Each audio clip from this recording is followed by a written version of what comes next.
Les dernières années ont vu une montée en puissance des nations africaines, mais dans un monde où les pouvoirs traditionnels dominent, comment expliquer un tournant aussi décisif? Ibrahim Traoré, le leader du Burkina Faso, a su briser le silence de son peuple, sans demande d'aide extérieure. Mais pourquoi ce geste est-il un tournant historique? Une nation autrefois considérée comme marginale choisit aujourd'hui de réécrire son avenir. C'est un acte de défi qui remet en cause des décennies de domination. Comment cette décision radicale pourrait-elle influencer l'Afrique et au-delà? Au-delà des changements politiques visibles, la décision du Burkina Faso, sous la conduite d'Ibrahim Traoré, ouvre une nouvelle ère. C'est un défi lancé à l'ordre mondial établi, où l'Afrique ne demande plus d'être sauvée, mais prend son destin en main. Ce tournant historique n'est pas qu'une question de pouvoir militaire, c'est un message que l'Afrique, après des siècles de soumission, commence enfin à revendiquer son autonomie. À travers cette décision, un nouveau type de souveraineté émerge, une souveraineté fondée non sur la charité, mais sur la capacité d'agir. Mais ce pari audacieux pourrait-il réussir à changer la donne, non seulement pour le Burkina Faso, mais pour l'ensemble du continent africain? Comment les autres nations réagiront-elles à ce défi? Ce n'est pas seulement une question de géopolitique, mais de vision collective pour l'avenir.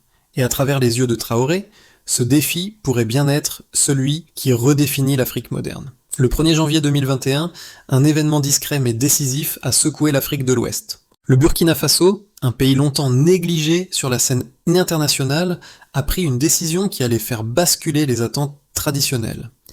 Le pays a conclu un accord militaire avec la Chine, marquant la fin d'une ère de dépendance vis-à-vis de l'Occident. Cette décision, loin d'être un simple acte politique, est devenue un symbole d'autodétermination pour une Afrique qui aspire à se libérer de l'héritage colonial.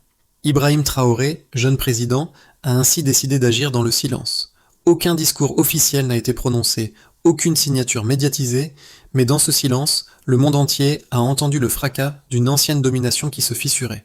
Cette rupture avec les anciennes alliances internationales, en particulier avec les puissances occidentales, a marqué une étape importante pour le pays. Traoré a compris que l'Afrique ne pouvait plus se permettre d'attendre des solutions extérieures. La situation du Sahel, avec des conflits incessants et des interventions étrangères inefficaces, a renforcé la conviction que le Burkina Faso devait prendre les choses en main. Cet accord militaire, bien que critiqué par l'Occident, n'était pas simplement un geste stratégique, mais une déclaration de souveraineté. La Chine, qui s'imposait en force en Afrique, avait compris l'importance de ce mouvement, offrir une coopération basée sur le respect mutuel et non sur des promesses creuses. À travers ce choix, Traoré et le Burkina Faso ont non seulement écrit une nouvelle page de l'histoire de leur pays, mais ont aussi envoyé un message à toute l'Afrique. L'indépendance ne viendra pas de l'extérieur, mais de la capacité à agir soi-même. Ibrahim Traoré n'est pas simplement un chef militaire, il est devenu le visage d'une Afrique nouvelle, audacieuse et résolue. Très jeune, il a compris que le Burkina Faso, et par extension le Sahel, ne pourrait plus attendre une aide extérieure pour se relever. Sous sa direction, le pays a pris une décision radicale, choisir l'autonomie plutôt que la dépendance, même si cela signifiait rompre avec des décennies de relations avec l'Occident. L'impact immédiat de cette rupture a été profond, tant sur le plan national qu'international. À l'intérieur du pays, la décision a redonné de l'espoir à des millions de Burkinabés, fatigués de l'attente d'une aide qui ne venait jamais. La population a vu en Traoré un leader capable de faire face aux défis de la géopolitique mondiale sans compromettre les intérêts nationaux. À l'échelle internationale, cependant, la rupture avec les puissances occidentales a suscité des réactions mixtes. Certains analystes ont critiqué ce choix, le qualifiant de geste impulsif. Mais pour ceux qui vivent dans le Sahel, il représentait bien plus qu'une simple décision politique.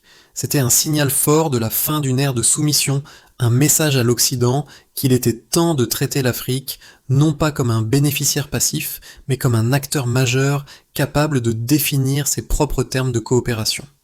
Traoré a rapidement compris que sa position géostratégique unique pouvait être utilisée pour redéfinir la manière dont les pays africains interagissent avec le monde. L'histoire du Burkina Faso prend un tournant majeur au début des années 2020. C'est vrai, il était 2020. Un tournant que personne n'aurait prédit. Le pays, longtemps sous l'influence d'aides extérieures, a vu son président, Ibrahim Traoré, opérer un changement radical. En 2021, et après des mois de discussions secrètes et de négociations, le Burkina Faso conclut un accord avec la Chine. Ce pacte, loin d'être un simple contrat d'armement, devient le symbole d'une volonté de prendre son destin en main. L'accord s'accompagne de l'arrivée d'armements modernes, de véhicules blindés et de technologies militaires que le Burkina Faso n'aurait jamais pu se permettre auparavant. La relation avec la Chine est perçue comme un défi direct à l'Occident, qui avait longtemps dicté les termes de la politique africaine. Dans les mois qui suivent, les premières manifestations visibles de cette nouvelle direction prennent forme. Les militaires burkinabés, désormais équipés de systèmes de défense de pointe, commencent à prendre des positions stratégiques.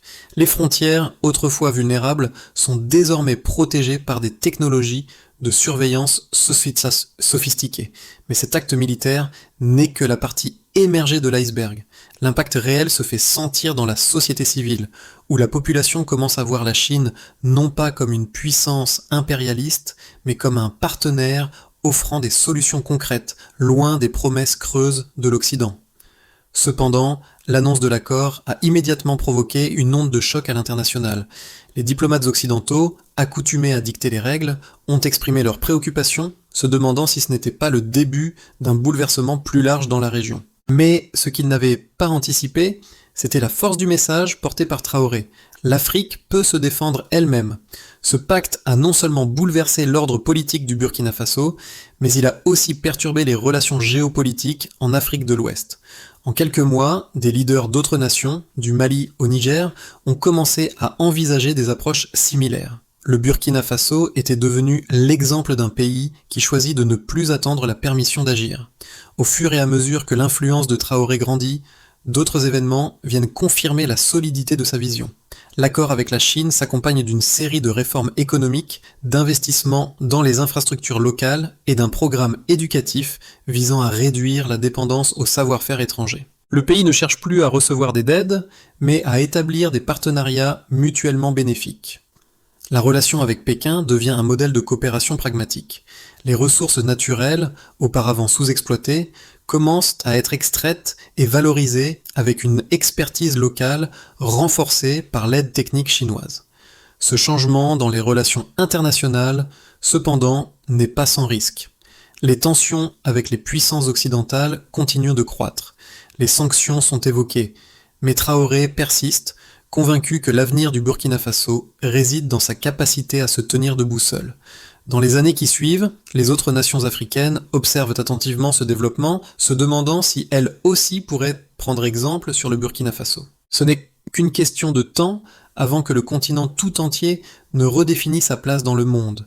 Les décisions de Traoré marquent ainsi un pivot dans l'histoire de l'Afrique. Ce n'est pas un simple changement politique ou économique, mais une réévaluation fondamentale du rôle de l'Afrique sur la scène mondiale.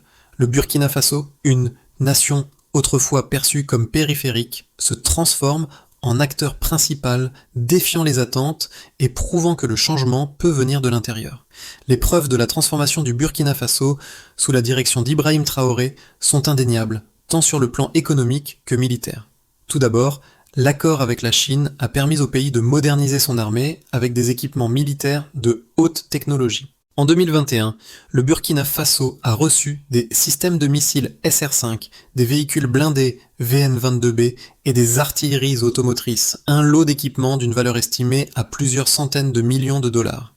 Ces armements ont non seulement renforcé la défense nationale, mais ont aussi permis au pays de rétablir une certaine stabilité dans un Sahel en proie aux violences. Les résultats de cet investissement en défense sont visibles.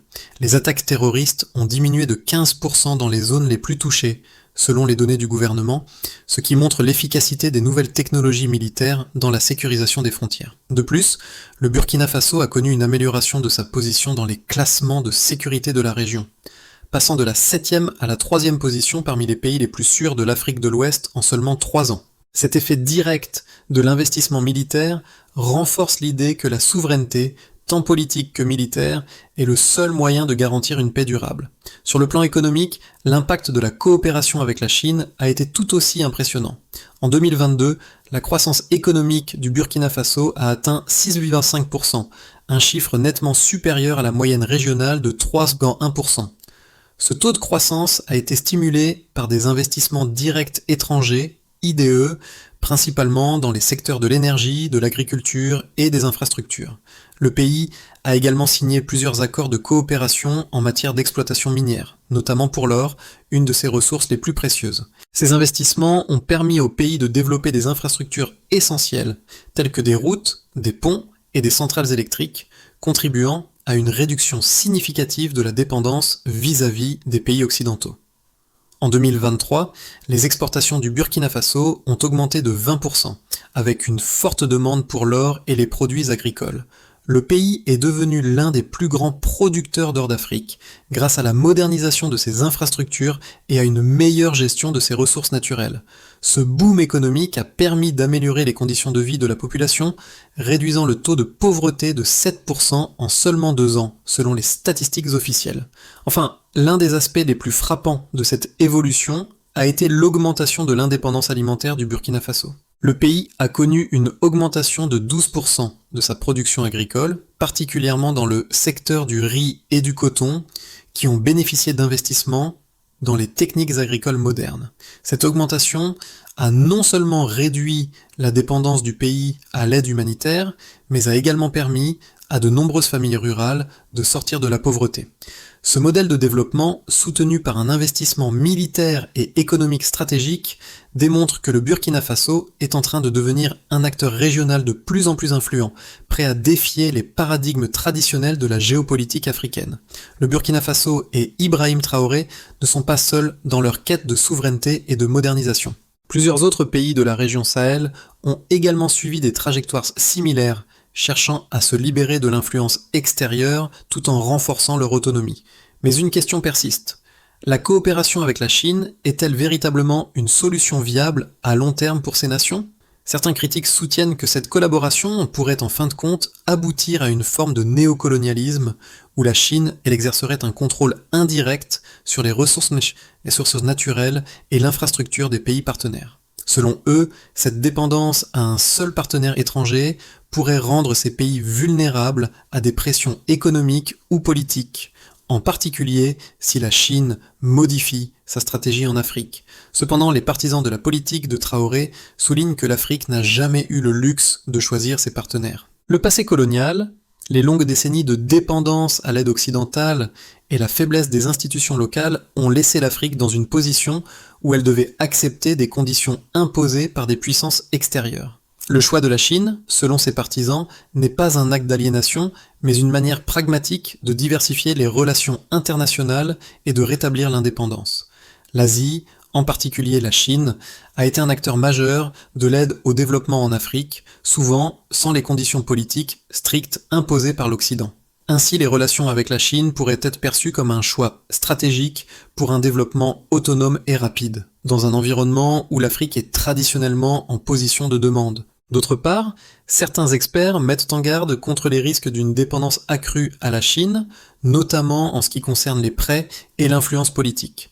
Un nombre croissant de pays africains, comme le Sri Lanka en Asie, ont montré les dangers d'un endettement excessif envers la Chine, entraînant des défauts de paiement et des pertes de souveraineté. Les critiques estiment qu'un tel modèle pourrait, à long terme, limiter la liberté d'action des pays africains, les rendant dépendants d'une puissance extérieure qui pourrait réorienter sa politique en fonction de ses propres intérêts géopolitiques.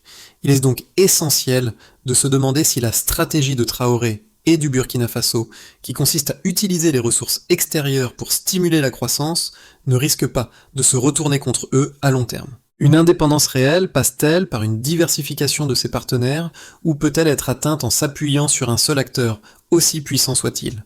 Le Burkina Faso, à travers l'accord avec la Chine et les choix audacieux de Traoré, a redéfini les attentes en matière de politique de défense et de développement économique en Afrique. Mais ce n'est pas seulement une question de changement immédiat, c'est la mise en place d'une nouvelle vision pour l'Afrique. Les premiers résultats sont là, une armée modernisée, une économie en croissance et une population qui commence à percevoir l'avenir avec optimisme. Pourtant, le défi réside dans la pérennité de ce modèle.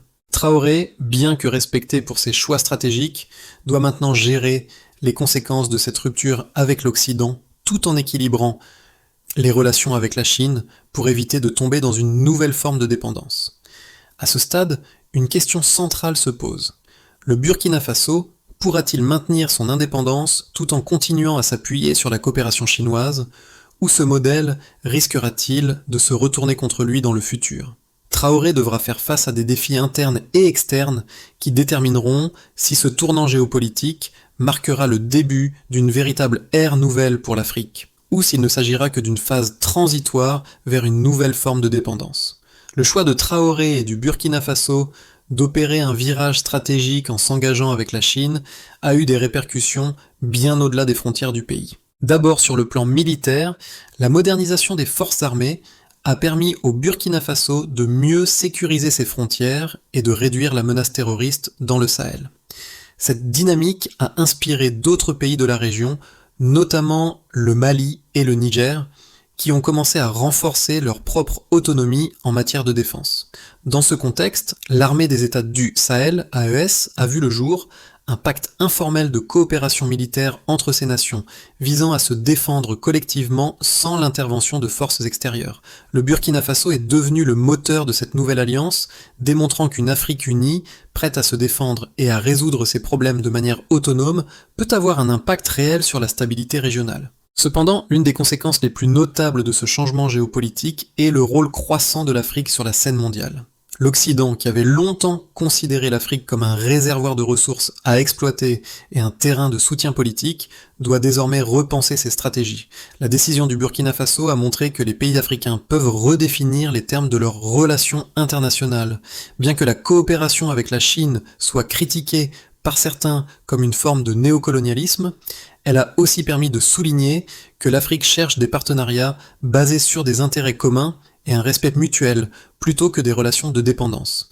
Au niveau économique, le Burkina Faso a enregistré une croissance impressionnante. Le secteur de l'agriculture en particulier a prospéré grâce à des investissements en technologies modernes et en infrastructures. L'augmentation de la production de riz et de coton a permis au pays de devenir plus autosuffisant et de réduire sa dépendance aux importations alimentaires. En parallèle, les exportations de l'or, principale ressource du pays, ont explosé.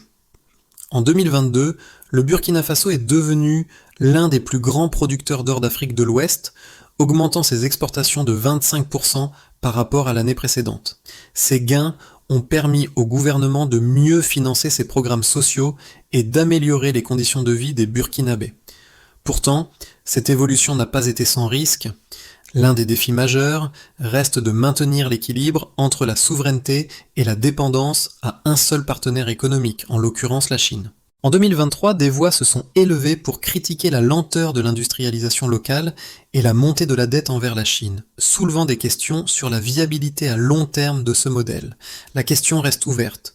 Le Burkina Faso et ses voisins pourront-ils maintenir une telle dynamique sans tomber dans une nouvelle forme de dépendance, ou réussiront-ils à créer un modèle durable où l'Afrique est vraiment maîtresse de son destin ? Enfin, sur le plan politique, la décision de Traoré a ouvert la voie à une redéfinition du leadership en Afrique.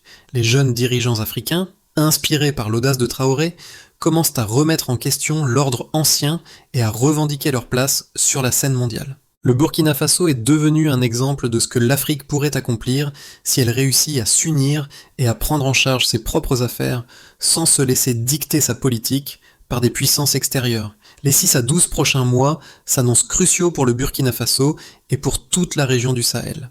3 scénarios se dessinent à l'horizon, chacun ayant le potentiel de façonner l'avenir politique, économique et géopolitique du pays. Dans un premier scénario, celui de la croissance et de la stabilité, si le Burkina Faso parvient à maintenir ses relations avec la Chine tout en diversifiant ses partenariats économiques et militaires, le pays pourrait connaître une stabilité accrue et un développement rapide. L'économie continuera de croître, soutenue par l'exploitation de ses ressources naturelles et la modernisation de ses infrastructures. La coopération avec la Chine pourrait permettre au Burkina Faso de renforcer son modèle économique, et l'armée des États du Sahel, AES, pourrait devenir un modèle de coopération régionale. Dans ce scénario, la réduction de la pauvreté et l'amélioration des conditions de vie se poursuivraient avec un impact positif sur les autres nations du Sahel, qui pourraient suivre l'exemple du Burkina Faso et adopter des stratégies similaires. La situation géopolitique du Sahel serait relativement stable, avec une Afrique plus indépendante et plus unie. Dans un deuxième scénario, celui des risques de dépendance accrue, le Burkina Faso pourrait se retrouver dans une situation où sa dépendance envers la Chine devient trop importante. Si le pays ne parvient pas à diversifier ses partenariats économiques et militaires, il pourrait se retrouver vulnérable à des pressions politiques et économiques de la part de Pékin. Une hausse de la dette pourrait nuire à la stabilité économique du pays, avec des conséquences sur les investissements en infrastructures et le développement social. De plus, l'Occident pourrait intensifier ses sanctions, ce qui pourrait perturber l'équilibre fragile du pays. Ce scénario entraînerait une forme de néocolonialisme économique où le Burkina Faso, bien que plus riche et plus puissant, perdrait en souveraineté en raison de sa dépendance accrue à un seul partenaire extérieur. Dans un troisième scénario, celui des tensions régionales et de l'isolation, dans le pire des cas, le Burkina Faso pourrait se retrouver dans une situation où ses relations avec la Chine se détériorent, soit en raison de conflits internes, soit à cause de tensions internationales. Si la situation sécuritaire dans le Sahel venait à se détériorer davantage, le Burkina Faso pourrait devenir isolé, avec des voisins réticents à s'engager dans des alliances qui dépendent uniquement de la Chine. Ce scénario pourrait également conduire à des frictions internes, avec une partie de la population se rebellant contre ce modèle de coopération. L'isolement économique et politique pourrait réduire la capacité du pays à se développer et à sécuriser ses frontières, mettant en péril ses gains économiques et sa stabilité politique. Dans les mois à venir, il sera essentiel pour Ibrahim Traoré et son équipe de naviguer habilement entre ces différents scénarios. Ils devront équilibrer les avantages immédiats de la coopération avec la Chine, tout en préservant l'autonomie du pays et en renforçant les relations avec d'autres partenaires internationaux, y compris les acteurs africains. Le Burkina Faso, sous la direction d'Ibrahim Traoré, incarne un modèle de résistance et d'autodétermination pour l'Afrique. Ce n'est pas seulement une question de politique ou d'économie, mais de croyances profondes et de valeurs humaines. Le peuple burkinabé a traversé des décennies de lutte et de sacrifices, attendant une aide qui n'est jamais venue. Aujourd'hui, grâce à des décisions audacieuses et un leadership visionnaire, le pays s'affirme sur la scène mondiale. Mais cette transformation ne se limite pas au Burkina Faso seul. Les peuples d'Afrique, tout comme ceux du Sahel, commencent à se reconnaître dans ce changement. Ils se voient dans ce modèle d'autosuffisance, dans cette capacité à se lever et à prendre le contrôle de leur propre avenir. Ce n'est pas une simple victoire politique ou économique, c'est un appel à l'action pour tous ceux qui croient que l'Afrique a le droit de déterminer sa propre destinée. Cette histoire est celle de l'espoir, de la rébellion contre des décennies de dépendance et de promesses non tenues. En choisissant de ne plus attendre, le Burkina Faso envoie un message puissant à chaque nation africaine. Il est temps de cesser de demander la permission, il est temps de revendiquer sa place dans le monde. Le chemin est encore long, mais l'exemple de Traoré montre que même dans l'adversité, une nation peut se redresser, prendre en main son destin et changer le cours de l'histoire. Le Burkina Faso n'est plus une simple statistique dans les rapports internationaux. Il est devenu le symbole d'une Afrique qui se redéfinit, d'une Afrique qui choisit de se faire entendre. Les yeux du monde sont désormais tournés vers ce pays qui montre à toute l'Afrique qu'il est possible de se libérer, de se reconstruire et de devenir un acteur de son propre avenir. Alors que le Burkina Faso continue de naviguer à travers ce moment historique de transformation, il existe plusieurs étapes cruciales qu'il devra franchir pour assurer un avenir stable et prospère.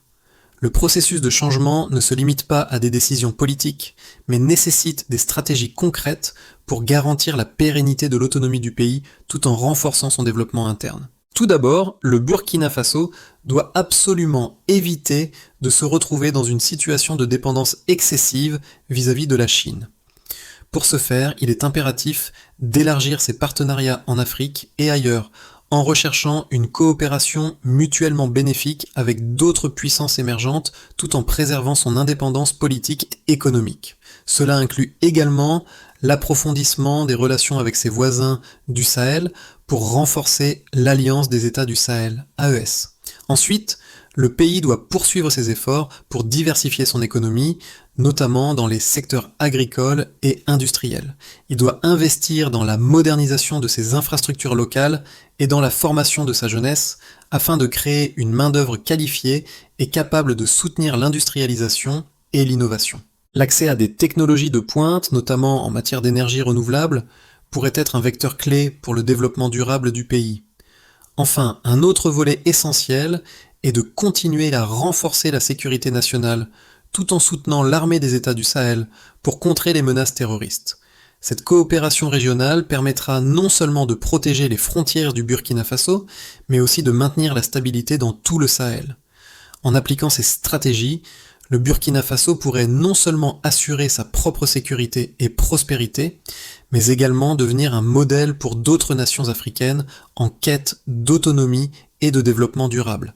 Le parcours du Burkina Faso mené par Ibrahim Traoré est une leçon de résilience et d'autodétermination. Ce n'est pas seulement l'histoire d'un pays qui réécrit son destin, mais celle d'un continent entier qui petit à petit prend conscience de sa force intérieure. Ibrahim Traoré a montré au monde que la véritable indépendance n'est pas seulement une question de ressources ou de puissance militaire, mais de volonté, de dignité et de responsabilité. À chaque étape, le Burkina Faso a défié les attentes, allant au-delà des simples intérêts politiques pour embrasser un futur où l'Afrique n'est plus l'objet de la géopolitique mondiale, mais un acteur qui redéfinit les règles du jeu. Traoré, avec sa vision claire, a transformé le pays en un symbole vivant de ce que l'Afrique peut accomplir lorsqu'elle choisit de se lever, de se défendre et de se réinventer. Aujourd'hui, le Burkina Faso n'est plus simplement un nom dans les rapports de presse internationaux. Il est le reflet d'une Afrique qui refuse de rester dans l'ombre, une Afrique qui s'affirme, qui prend son destin en main et qui inspire l'ensemble du continent à suivre son exemple. Ce changement n'est pas seulement politique, il est moral, il est humain. Le pays a trouvé sa voie, et cette voie, loin d'être celle de l'isolement, est celle de la solidarité, de la dignité et du respect. Le Burkina Faso a fait un choix audacieux et s'est lancé sur un chemin de transformation profonde. Mais ce n'est qu'un début. Alors que le pays réécrit son histoire, il est important que nous, en tant que citoyens du monde, reconnaissions l'importance de ce changement et soutenions des initiatives qui promeuvent l'autosuffisance, la dignité et l'indépendance des nations. Et vous, qu'en pensez-vous ? Croyez-vous que l'avenir de l'Afrique passe par des choix courageux comme celui du Burkina Faso, ou est-ce simplement un rêve lointain ? Partagez vos réflexions et rejoignez la conversation pour imaginer ensemble un avenir où chaque nation, quelle qu'elle soit, a le droit de se redéfinir et de choisir sa voie. Suivez ce cheminement, partagez l'histoire du Burkina Faso et de sa renaissance. Ensemble, nous pouvons amplifier ce message et faire en sorte que l'Afrique non seulement survive, mais prospère et prenne sa place sur la scène mondiale.